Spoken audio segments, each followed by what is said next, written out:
ಸುವರ್ಣ ನ್ಯೂಸ್ನಲ್ಲಿ ನಡೆದಂತಹ ಒಂದು ಇಂಟರ್ವ್ಯೂ ದರ್ಶನ್ ಅವರ ಅಭಿಮಾನಿಗಳ ಕೆಂಗಣ್ಣಿಗೆ ಗುರಿಯಾಗಿದೆ. 11ನೇ ತಾರೀಕು ಮಾರ್ಟಿನ್ ಸಿನಿಮಾ ರಿಲೀಸ್ ಆಗಲಿ, ನಾವು ಏನು ಮಾಡ್ತೀವಿ ನೋಡ್ತೀರಿ. ಮಾರ್ಟಿನ್ ಸಿನಿಮಾನ ನಾವು ಯಾರು ನೋಡಲ್ಲ, ಮಾರ್ಟಿನ್ ಸಿನಿಮಾನ ನಾವು ಫ್ಲಾಪ್ ಮಾಡಿಬಿಡ್ತೀವಿ. ಯಾವುದೋ ಒಬ್ಬ ನಟನ ಅಭಿಮಾನಿಗಳು ಸಿನಿಮಾವನ್ನ ನೋಡಲ್ಲ ಅಂತ ಹೇಳಿದ್ರೆ ಇಂಡಸ್ಟ್ರಿ ಮುಚ್ಚೋಗಲ್ಲ. ಈ ಸ್ಟೇಟ್ಮೆಂಟ್ ಆದ ಬಳಿಕ ನಟ ದರ್ಶನ್ ಅವರ ಸಾಕಷ್ಟು ಅಭಿಮಾನಿಗಳು ನಟ ಧ್ರುವ ಸರ್ಜಾ ಅವರನ್ನ ಟ್ರೋಲ್ ಮಾಡೋದಕ್ಕೆ ಮುಂದಾದ್ರು. ಸಾಕಷ್ಟು ಕೆಟ್ಟ ಪದಗಳನ್ನ ಉಪಯೋಗಿಸಿ ಟ್ರೋಲ್ ಮಾಡಿದ್ರು. ಅಪ್ಪು ಸರ್ ಅಭಿಮಾನಿಗಳು ನನಗೆ ಅಷ್ಟೊಂದು ಸಪೋರ್ಟ್ ಮಾಡಿದ್ರು ಕೂಡ ಧ್ರುವ ಸರ್ಜಾ ಬೆಳೆಯೋದಕ್ಕೆ ನಾವೇ ಕಾರಣ ಅಂತ ಅವ್ರು ಇವತ್ತರೆಗೂ ಎಲ್ಲೂ ಕೂಡ ಹೇಳ್ಕೊಂಡು ಓಡಾಡಿಲ್ಲ. ಹಾಯ್, ಎಲ್ರಿಗೂ ನಮಸ್ಕಾರ. ನೀವು ನೋಡ್ತಾ ಇದ್ದೀರಾ ಸ್ಪೀಡ್ ಪ್ಲಸ್ ಕರ್ನಾಟಕ. ನಾನು ನಿಮ್ಮ ಮಂಜು ಗೌಡ. ನಿನ್ನೆ ಸುವರ್ಣ ನ್ಯೂಸ್ನಲ್ಲಿ ನಡೆದಂತಹ ಒಂದು ಇಂಟರ್ವ್ಯೂ ದರ್ಶನ್ ಅವರ ಅಭಿಮಾನಿಗಳ ಕೆಂಗಣ್ಣಿಗೆ ಗುರಿಯಾಗಿದೆ. ಸುವರ್ಣ ನ್ಯೂಸ್ನ ಮುಖ್ಯಸ್ಥರಾಗಿರುವಂತಹ ಅಜಿತ್ ಹನುಮಕ್ಕನವರು ಹಾಗೂ ಧ್ರುವ ಸರ್ಜಾ ಅವರು ನಡೆಸಿಕೊಟ್ಟಂತಹ ಒಂದು ಇಂಟರ್ವ್ಯೂ ಇದೀಗ ಎಲ್ಲಾ ಕಡೆ ವೈರಲ್ ಆಗ್ತಾ ಇದೆ. ಅದರಲ್ಲಿ ಬಂದಂತಹ ಕೆಲವೊಂದಷ್ಟು ಮಾತುಗಳನ್ನ ಧ್ರುವ ಸರ್ಜಾ ಅವರು ನೇರವಾಗಿ ದರ್ಶನ್ ಅವರಿಗೆ ಹೇಳಿದ್ದಾರೆ ಅಂತ ಎಂದುಕೊಳ್ಳುವ ಮೂಲಕ ಒಂದಷ್ಟು ದರ್ಶನ್ ಅವರ ಅಭಿಮಾನಿಗಳು ಮಾರ್ಟಿನ್ ಚಿತ್ರದ ವಿರುದ್ಧ ತಿರುಗಿ ಬಿದ್ದಿದ್ದಾರೆ. ಕೆಲವು ಕ್ಯಾಟಗರೀಸ್ ಇದೆ, ಥರ್ಡ್ ರೇಟೆಡ್ ಕ್ಯಾಟಗರೀಸ್. 11ನೇ ತಾರೀಕು ಮಾರ್ಟಿನ್ ಸಿನಿಮಾ ರಿಲೀಸ್ ಆಗಲಿ, ನಾವು ಏನ್ ಮಾಡ್ತೀವಿ ನೋಡ್ತೀರಿ. ಮಾರ್ಟಿನ್ ಸಿನಿಮಾನ ನಾವು ಯಾರು ನೋಡಲ್ಲ, ಮಾರ್ಟಿನ್ ಸಿನಿಮಾನ ನಾವು ಫ್ಲಾಪ್ ಮಾಡಿಬಿಡ್ತೀವಿ ಎನ್ನುವ ನಿಟ್ಟಿನಲ್ಲಿ ಧ್ರುವ ಸರ್ಜಾ ಅವರ ವಿರುದ್ಧ ಒಂದು ಟ್ರೋಲಿಂಗ್ ಕ್ಯಾಂಪೇನ್ ಅನ್ನ, ಒಂದಷ್ಟು ಕಮೆಂಟಿಂಗ್ ಕ್ಯಾಂಪೇನ್ ಅನ್ನ ದರ್ಶನ್ ಅವರ ಅಭಿಮಾನಿಗಳು ಆರಂಭ ಮಾಡಿದ್ದಾರೆ. ಈ ಇಂಟರ್ವ್ಯೂನಲ್ಲಿ ನಟ ಧ್ರುವ ಸರ್ಜಾ ಅವರು ಹೇಳಿದ್ದು ಒಂದಷ್ಟು ಮಾತುಗಳು. ಅಂದ್ರೆ ಯಾವ ವ್ಯಕ್ತಿಯ ಪರ್ಸನಲ್ ಲೈಫ್ ಚೆನ್ನಾಗಿರುತ್ತೋ ಅವರ ಪ್ರೊಫೆಷನಲ್ ಲೈಫ್ ಕೂಡ ಚೆನ್ನಾಗಿರುತ್ತೆ. ಯಾವ ವ್ಯಕ್ತಿಯ ಫಸ್ಟ್ ಸರ್ಕಲ್ ಚೆನ್ನಾಗಿರುತ್ತೋ ಅವರ ಲೈಫ್ ಚೆನ್ನಾಗಿರುತ್ತೆ.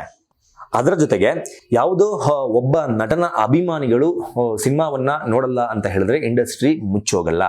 ಅದರ ಜೊತೆಗೆ ಈ ಹಿಂದೆ ನಾವೇ ಬೆಳೆಸಿದ ಧ್ರುವ ಸರ್ಜಾ ಅಂತ ದರ್ಶನ್ ಅವರ ಅಭಿಮಾನಿಗಳು ಟ್ರೋಲ್ ಮಾಡಿದ್ದು ಎಲ್ರಿಗೂ ಕೂಡ ಗೊತ್ತಿರುವಂತಹ ವಿಚಾರ. ಆ ವಿಚಾರಕ್ಕೂ ಕೂಡ ಒಂದು ಕ್ಲಾರಿಫಿಕೇಶನ್ ಕೊಡುವ ರೀತಿಯಲ್ಲಿ ಧ್ರುವ ಸರ್ಜಾ ಅವರು ಮಾತನಾಡಿದ್ರು.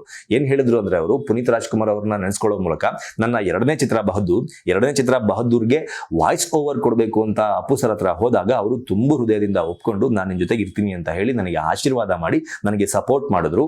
ಆದ್ರೆ ಅಪ್ಪು ಸರ್ ನನಗೆ ಸಪೋರ್ಟ್ ಮಾಡಿದ್ದ ಮಾತ್ರಕ್ಕೆ ಅಪ್ಪು ಸರ್ ಅಭಿಮಾನಿಗಳು ಧ್ರುವ ಸರ್ಜಾ ಬೆಳೆಯೋದಕ್ಕೆ ನಾವೇ ಕಾರಣ, ಅವರನ್ನ ನಾವೇ ಬೆಳೆಸಿದ್ದು, ಅವರ ಸಿನಿಮಾನ ನಾವೇ ನೋಡಿದ್ದು ಅಂತ ಇವತ್ತವರೆಗೂ ಎಲ್ಲೂ ಹೇಳ್ಕೊಂಡು ಓಡಾಡಲಿಲ್ಲ ಎನ್ನುವ ಒಂದು ಸ್ಟೇಟ್ಮೆಂಟ್ ಅನ್ನ ಸಹ ಕೊಟ್ಟಿದ್ರು. ಅದು ದರ್ಶನ್ ಅವರ ಅಭಿಮಾನಿಗಳಿಗೆ ನೇರವಾಗಿ ಹೇಳಿದ್ದ ಮಾತು ಅನ್ನೋದು ಇದೀಗ ಎಲ್ಲರಿಗೂ ಕೂಡ ಗೊತ್ತಿರುವಂತಹ ವಿಚಾರ. ಈ ವಿಚಾರವಾಗಿ ನಟ ದರ್ಶನ್ ಅವರ ಅಭಿಮಾನಿಗಳಿಗೂ ಹಾಗೂ ಧ್ರುವ ಸರ್ಜಾ ಅವರ ಅಭಿಮಾನಿಗಳು ಈಗ ಸೋಷಿಯಲ್ ಮೀಡಿಯಾದಲ್ಲಿ ಒಂದು ಫ್ಯಾನ್ ವಾರ್ ಆರಂಭ ಆಗಿದೆ ಅಂತ ಹೇಳಬೇಕು.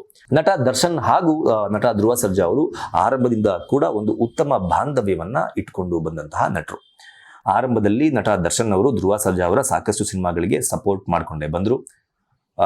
ಧ್ರುವ ಸರ್ಜಾ ಅವರ ಮಾವ ಅರ್ಜುನ್ ಸರ್ಜಾ ಏನಿದ್ದಾರೆ, ಅವರ ಪುತ್ರಿಯ ಪ್ರೇಮ ಬರಹ ಚಿತ್ರಕ್ಕೆ ಒಂದು ವಾಯ್ಸ್ ಓವರ್ ಅನ್ನ ಕೊಡುವ ಮೂಲಕ, ಒಂದು ಹಾಡಿನಲ್ಲಿ ಹೆಜ್ಜೆ ಹಾಕುವ ಮೂಲಕ ಆ ಚಿತ್ರಕ್ಕೂ ಕೂಡ ಸಪೋರ್ಟ್ ಮಾಡಿದ್ರು. ನಟ ಅರ್ಜುನ್ ಸರ್ಜಾ ಅವರನ್ನ ದರ್ಶನ್ ಅವರು ಸೀನಿಯರ್ ಅಂತ ಕರಿತಾ ಇದ್ರು. ಆದರೆ ಇದೇ ಪ್ರೇಮ ಬರಹ ಚಿತ್ರದ ವಿತರಣೆಯ ಸಂದರ್ಭದಲ್ಲಿ ಆದಂತಹ ಕೆಲವೊಂದಷ್ಟು ಗೊಂದಲಗಳು ಸರ್ಜಾ ಫ್ಯಾಮಿಲಿ ಹಾಗೂ ದರ್ಶನ್ ಅವರ ನಡುವೆ ಒಂದಷ್ಟು ಬಿರುಕನ್ನ ಮೂಡಿಸುವ ಕೆಲಸವನ್ನ ಮಾಡಿತ್ತು. ಪ್ರೇಮ ಬರಹ ಚಿತ್ರದ ವಿತರಣೆಯನ್ನ ಮಾಡಿದ್ದು ತೂಗುದೀಪ ಪ್ರೊಡಕ್ಷನ್ಸ್.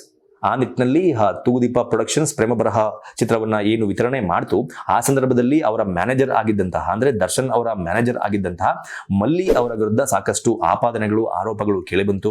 ನಟ ದರ್ಶನ್ ಅವರು ಮಲ್ಲಿ ಅವರನ್ನ ತಮ್ಮ ಮ್ಯಾನೇಜರ್ ಅಲ್ಲ ಇನ್ಮೇಲೆ ಅಂತ ಅಫಿಷಿಯಲ್ ಆಗಿ ಅವರನ್ನ ದೂರ ಇಟ್ರು. ಅಂತಹ ಮಲ್ಲಿ ಇವತ್ತಿನವರೆಗೂ ಕೂಡ ಎಲ್ಲಿದ್ದಾರೆ ಅನ್ನೋದು ಯಾರಿಗೂ ಕೂಡ ಗೊತ್ತಿಲ್ಲ. ಈ ವಿಚಾರವಾಗಿ ನಟ ದರ್ಶನ್ ಹಾಗೂ ಧ್ರುವ ಸರ್ಜಾ ಅವರ ನಡುವೆ ಒಂದಷ್ಟು ಮನಸ್ತಾಪಗಳು ಮೂಡಿತ್ತು. ಇದು ಯಾವಾಗ ಗೊತ್ತಾಯ್ತು ಅನ್ನೋದನ್ನ ನಾವು ನೋಡೋದಾದ್ರೆ, ಏನು ನಟ ದರ್ಶನ್ ಅವರು ಹಾಗೂ ಧ್ರುವ ಸರ್ಜಾ ಅವರು ಕನ್ನಡದ ಇನ್ನೂ ಹಲವು ನಟರು ಕಾವೇರಿ ಹೋರಾಟದಲ್ಲಿ ಪಾಲ್ಗೊಂಡಿರ್ತಾರೆ. ಆ ವೇದಿಕೆ ಮೇಲೆ ಇಬ್ರು ಒಬ್ಬರನ್ನ ಒಬ್ರು ಪರಸ್ಪರ ಮಾತನಾಡಿಸಲ್ಲ, ಒಬ್ಬರ ಮುಖವನ್ನ ಇನ್ನೊಬ್ರು ನೋಡಲ್ಲ. ಈ ವಿಚಾರ ಆ ಸ್ಟೇಜ್ ಮೇಲೆ ಮಾಧ್ಯಮಗಳ ಕಣ್ಣಿಗೆ ಬಿತ್ತು. ಯಾವಾಗ ಮಾಧ್ಯಮಗಳ ಕಣ್ಣಿಗೆ ಬಿತ್ತು, ಮಾಧ್ಯಮಗಳು ನೇರವಾಗಿ ಧ್ರುವ ಸರ್ಜಾ ಅವರನ್ನ ಪ್ರಶ್ನೆ ಮಾಡಿದಾಗ, ಹೌದು ನಟ ದರ್ಶನ್ ಅವರು ನಮ್ಮ ಸೀನಿಯರ್, ಅವರಿಗೆ ಕೊಡಬೇಕಾದಂತಹ ಗೌರವ ಮರ್ಯಾದೆ ಎಲ್ಲವನ್ನೂ ಸಹ ನಾವು ಇವತ್ತಿಗೂ ಸಹ ಕೊಡ್ತೀವಿ. ಆದರೆ ಅವರನ್ನ ಕೇಳೋದಕ್ಕೆ ನನಗೆ ಒಂದು 2-3 ಪ್ರಶ್ನೆಗಳಿದೆ. ಅದನ್ನ ನಾನು ಮನಸ್ಸಿನಲ್ಲಿ ಇಟ್ಕೊಂಡು ಹೊರಗಡೆ ಒಂದು ಒಳಗಡೆ ಒಂದು ಆ ಥರ ನಾಟಕ ಮಾಡೋದಕ್ಕೆ ನನಗೆ ಬರೋದಿಲ್ಲ. ಹಾಗಾಗಿ ಆ ಪ್ರಶ್ನೆಗೆ ಉತ್ತರ ಸಿಗೋವರೆಗೂ ಸಹ ನಾನು ಹೀಗೆ ಇರೋದಕ್ಕೆ ಇಷ್ಟಪಡ್ತೀನಿ ಅಂತ ನೇರವಾಗಿ ಮಾಧ್ಯಮಗಳ ಮುಂದೆ ಹೇಳುವ ಮೂಲಕ ಅವರಿಬ್ಬರ ನಡುವೆ ಎಲ್ಲವೂ ಕೂಡ ಸರಿ ಇಲ್ಲ ಎನ್ನುವ ಒಂದು ಸ್ಟೇಟ್ಮೆಂಟ್ ಅನ್ನ ನೀಡಿದ್ರು. ಈ ಸ್ಟೇಟ್ಮೆಂಟ್ ಆದ ಬಳಿಕ ನಟ ದರ್ಶನ್ ಅವರ ಸಾಕಷ್ಟು ಅಭಿಮಾನಿಗಳು ನಟ ಧ್ರುವ ಸರ್ಜಾ ಅವರನ್ನ ಟ್ರೋಲ್ ಮಾಡೋದಕ್ಕೆ ಮುಂದಾದ್ರು. ಸಾಕಷ್ಟು ಕೆಟ್ಟ ಪದಗಳನ್ನ ಉಪಯೋಗಿಸಿ ಟ್ರೋಲ್ ಮಾಡಿದ್ರು. ಅಂದ್ರೆ ಯಾವ ರೀತಿ ಅಂತಂದ್ರೆ, ನಾವೇ ಬೆಳೆಸಿದ ನಾಯಿ ಇವತ್ತು ನಮ್ಮ ವಿರುದ್ಧವೇ ಬೊಗಳ್ತಾ ಇದೆ ಎನ್ನುವ ಕೆಲವು ಕೆಟ್ಟ ಪದಗಳನ್ನ ಬಳಸಿ ಟ್ರೋಲ್ ಮಾಡಿದ್ದನ್ನ ಎಲ್ಲರೂ ಸಹ ನೋಡಿದ್ದೇವೆ. ಇದಕ್ಕೆ ಕೌಂಟರ್ ಕೊಡುವ ನಿಟ್ಟಿನಲ್ಲಿ ಧ್ರುವ ಸರ್ಜಾ ಅವರ ಅಭಿಮಾನಿಗಳು ಸಹ ಒಂದಷ್ಟು ಟ್ರೋಲ್ಗಳನ್ನ ಮಾಡಿದ್ರು. ನಿನ್ನೆ ನಡೆದಂತಹ ಇಂಟರ್ವ್ಯೂನಲ್ಲಿ ನಾನು ಆಗ್ಲೇ ಹೇಳ್ದಂಗೆ ಈ ವಿಚಾರವಾಗಿ ಸಹ ಮಾತನಾಡಿದ್ದಾರೆ. ಅಪ್ಪು ಸರ್ ಅಭಿಮಾನಿಗಳು ನನಗೆ ಅಷ್ಟೊಂದು ಸಪೋರ್ಟ್ ಮಾಡಿದ್ರು ಕೂಡ ಧ್ರುವ ಸರ್ಜಾ ಬೆಳೆಯೋದಕ್ಕೆ ನಾವೇ ಕಾರಣ ಅಂತ ಅವ್ರು ಇವತ್ತರೆಗೂ ಎಲ್ಲೂ ಕೂಡ ಹೇಳ್ಕೊಂಡು ಓಡಾಡಿಲ್ಲ ಎನ್ನುವ ಮಾತಿನ ಮೂಲಕ ಆ ಟ್ರೋಲ್ಗೆ ಉತ್ತರ ಕೊಡುವ ಕೆಲಸವನ್ನ ನಟ ಧ್ರುವ ಸರ್ಜಾ ಅವರು ಮಾಡಿದ್ರು. ಈಗ ಈ ಫ್ಯಾನ್ ವಾರ್ ಇನ್ನೊಂದು ಹಂತಕ್ಕೆ ಹೋಗಿದೆ ಅಂತಂದ್ರೆ ತಪ್ಪಾಗಲ್ಲ. ನೆನ್ನೆ ನಡೆದಂತಹ ಇಂಟರ್ವ್ಯೂ ಆದಮೇಲೆ, ಆ ಇಂಟರ್ವ್ಯೂ ಪಬ್ಲಿಷ್ ಆದಮೇಲೆ ಏನು ಮಾರ್ಟಿನ್ ಅಕ್ಟೋಬರ್ 11ನೇ ತಾರೀಕು ರಿಲೀಸ್ ಆಗ್ತಾ ಇದೆ, ಆ ಸಿನಿಮಾ ರಿಲೀಸ್ ಆಗುವ ಸಂದರ್ಭದಲ್ಲಿ ನಾವು ನೋಡ್ಕೊಳ್ತೀವಿ. ನಾವು ಯಾವುದೇ ಕಾರಣಕ್ಕೂ ಮಾರ್ಟಿನ್ ಸಿನಿಮಾವನ್ನ ನೋಡಲ್ಲ, ನಾವು ಬಹಿಷ್ಕಾರ ಮಾಡ್ತೀವಿ, ಮಾರ್ಟಿನ್ ಸಿನಿಮಾವನ್ನ ಫ್ಲಾಪ್ ಮಾಡ್ತೀವಿ ಎನ್ನುವ ನಿಟ್ಟಿನಲ್ಲಿ ಒಂದಷ್ಟು ಕ್ಯಾಂಪೇನ್ ಅನ್ನ ನಟ ದರ್ಶನ್ ಅವರ ಅಭಿಮಾನಿಗಳು ಆರಂಭ ಮಾಡಿಕೊಂಡಿದ್ದಾರೆ. ಇದು ನಟ ಧ್ರುವ ಸರ್ಜಾ ಅವರ ವಿಚಾರವಾಗಿ ಮಾತ್ರ ಮಾಡಿದ್ರ ನಟ ದರ್ಶನ್ ಅವರ ಅಭಿಮಾನಿಗಳು ಅನ್ನೋದನ್ನ ನೋಡೋದಾದ್ರೆ ನೋ. ಅವರು ಜೈಲಿಗೆ ಹೋದಂತಹ ಸಂದರ್ಭದಲ್ಲಿ ಅವರು ಬಿಡುಗಡೆ ಆಗದೇ ಇದ್ರೆ, ಯಾವ ನಟರು ಅವರಿಗೆ ಸಪೋರ್ಟ್ ಮಾಡದೇ ಇದ್ರೆ, ಕನ್ನಡದಲ್ಲಿ ರಿಲೀಸ್ ಆಗುವಂತಹ ಯಾವುದೇ ಸಿನಿಮಾವನ್ನ ನಾವು ಚಿತ್ರಮಂದಿರಗಳಿಗೆ ಬಂದು ನೋಡಲ್ಲ.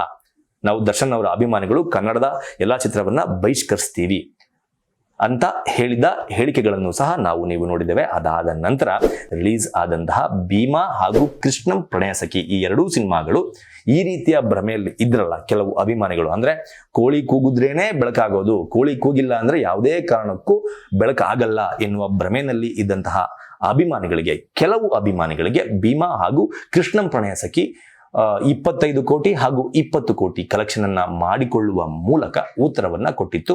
ಯಾರು ನೋಡ್ಲಿ, ಯಾರು ಬಿಡ್ಲಿ, ಕನ್ನಡ ಚಿತ್ರರಂಗಕ್ಕೆ ಹಾಗೂ ಒಳ್ಳೆ ಕಂಟೆಂಟ್ ಇರುವ ಸಿನಿಮಾಗಳು ಬಂದ್ರೆ ಅದನ್ನ ನೋಡೋದಕ್ಕೆ ಥಿಯೇಟರ್ಗೆ ಬರುವ ಅಭಿಮಾನಿ ಬಳಗ, ಅಂದ್ರೆ ಕನ್ನಡ ಚಿತ್ರಗಳ ಅಭಿಮಾನಿ ಬಳಗ ಇವತ್ತಿಗೂ ಕೂಡ ಜೀವಂತವಾಗಿದೆ. ಒಳ್ಳೆ ಕಂಟೆಂಟ್ ಅನ್ನ ಕೊಟ್ರೆ ಪ್ರೇಕ್ಷಕರು ಚಿತ್ರಮಂದಿರಕ್ಕೆ ಬಂದೇ ಬರ್ತಾರೆ, ಚಿತ್ರಗಳನ್ನ ಗೆಲ್ಲಿಸ್ತಾರೆ ಎನ್ನುವ ನಿಟ್ಟಿನಲ್ಲಿ ಉತ್ತರವನ್ನ ಸಹ ಆ ಟ್ರೋಲ್ಗಳಿಗೆ ಅಥವಾ ಆ ರೀತಿ ಮಾಡಿದಂತಹ ಕೆಲವು ಅಭಿಮಾನಿಗಳಿಗೆ ಕೊಟ್ಟರು. ಈಗ ಅಂತಹದ್ದೇ ಮತ್ತೊಂದಷ್ಟು ಟ್ರೋಲ್ಗಳು, ಮತ್ತೊಂದಷ್ಟು ಕ್ಯಾಂಪೇನ್ಗಳು ಸ್ಟಾರ್ಟ್ ಆಗ್ತಾ ಇದೆ. ಮಾರ್ಟಿನ್ ಚಿತ್ರವನ್ನ ಸೋಲಿಸಬೇಕು, ಮಾರ್ಟಿನ್ ಚಿತ್ರ ಯಾವುದೇ ಕಾರಣಕ್ಕೂ ಗೆಲ್ಲಬಾರದು, ಮಾರ್ಟಿನ್ ಚಿತ್ರದ ವಿರುದ್ಧ ನಾವು ಹೋಗಬೇಕು ಎನ್ನುವ ನಿಟ್ಟಿನಲ್ಲಿ ಒಂದಷ್ಟು ಟ್ರೋಲ್ಗಳು ಆಗ್ತಾ ಇದೆ. ಇದಕ್ಕೆ ಏನ್ ಅನ್ಬೇಕು ನನ್ಗಂತೂ ಗೊತ್ತಾಗ್ತಾ ಇಲ್ಲ. ಎಲ್ಲರೂ ಕೂಡ ಎಲ್ಲಾ ನಟರಿಗೂ ನಟಿಯರಿಗೂ ಅವರ ವೈಯಕ್ತಿಕ ಅಭಿಪ್ರಾಯಗಳನ್ನ ಯಾರೋ ಒಬ್ರು ಕೇಳಿದಾಗ ಅಥವಾ ಇಂಟರ್ವ್ಯೂನಲ್ಲಿ ಪ್ರಶ್ನೆಗಳು ಎದುರಾದಾಗ ಅದನ್ನ ವ್ಯಕ್ತಪಡಿಸುವ ಹಕ್ಕು ಅವರಿಗಿದೆ, ಅದನ್ನ ಕಿತ್ತುಕೊಳ್ಳುವ ಹಕ್ಕು ಯಾರಿಗೂ ಇಲ್ಲ. ಈಗ ಹೇಗೆ ತಮ್ಮ ಅಭಿಪ್ರಾಯಗಳನ್ನ ಸೋಷಿಯಲ್ ಮೀಡಿಯಾದಲ್ಲಿ ಎಲ್ಲಾ ನಟರ ಅಭಿಮಾನಿಗಳು ವ್ಯಕ್ತಪಡಿಸ್ತಾರೋ, ಅದೇ ತರ ಯಾರೋ ಒಬ್ಬ ಜರ್ನಲಿಸ್ಟ್ ಯಾವುದೋ ಒಂದು ಚಾನೆಲ್ ಅವರಿಗೆ ಪ್ರಶ್ನೆಗಳನ್ನ ಕೇಳಿದಾಗ ಅವರ ವೈಯಕ್ತಿಕ ಅಭಿಪ್ರಾಯವನ್ನ ಆ ವಿಷಯದ ಸಲುವಾಗಿ ವ್ಯಕ್ತಪಡಿಸುವ ಸಂಪೂರ್ಣ ಹಕ್ಕು ಅವರಿಗೆ ಇರುತ್ತೆ. ಅದನ್ನ ನಾವು ಒಪ್ಪೋದು ಬಿಡೋದು ನಮಗ್ ಬಿಟ್ಟಿದ್ದು. ಆದ್ರೆ ಪ್ರತಿಯೊಬ್ಬರ ಒಂದು ಅಭಿಪ್ರಾಯವನ್ನ ವ್ಯಕ್ತಪಡಿಸೋದನ್ನ ಅದನ್ನ ನಾವು ಗೌರವಿಸಬೇಕು. ಒಪ್ಪೋದು ಬಿಡೋದು ನಮಗ್ ಬಿಟ್ಟಿದ್ದು, ಆದ್ರೆ ಅದನ್ನ ಗೌರವಿಸೋದನ್ನ ಮೊದಲು ಕಳಿಬೇಕು. ಆ ವಿಚಾರದಲ್ಲಿ ಸಾಕಷ್ಟು ಎಡವಟ್ಟುಗಳನ್ನ ನಟ ದರ್ಶನ್ ಅವರ ಕೆಲವು ಅಭಿಮಾನಿಗಳು ಮಾಡ್ಕೊಳ್ತಾ ಇದ್ದಾರೆ ಅಂತ ನನಗಂತೂ ಅನ್ನಿಸ್ತಾ ಇದೆ. ಏನನ್ಸುತ್ತೆ ನಿಮ್ಗೆ ಈ ವಿಚಾರವಾಗಿ? ನಟ ಧ್ರುವ ಸರ್ಜಾ ಅವರು ಮಾತನಾಡಿದ್ದು ಅಥವಾ ನಡೆದುಕೊಳ್ತಾ ಇರೋದು ತಪ್ಪು ಅಂತ ಅನ್ಸುತ್ತಾ, ಅಥವಾ ನಟ ದರ್ಶನ್ ಅವರ ಅಭಿಮಾನಿಗಳು ಮಾಡ್ತಾ ಇರೋದು ಅಥವಾ ನಡೆದುಕೊಳ್ತಾ ಇರೋದು ತಪ್ಪು ಅನ್ಸುತ್ತಾ ಅನ್ನೋದನ್ನ ಕಮೆಂಟ್ ಬಾಕ್ಸ್ ಮೂಲಕ ತಿಳಿಸಿ ಅಂತ ಕೇಳ್ಕೊತಾ ಈ ವಿಡಿಯೋನ ಮುಗಿಸ್ತಾ ಇದ್ದೀನಿ. ನಮಸ್ಕಾರ. Beat Plus Karnataka.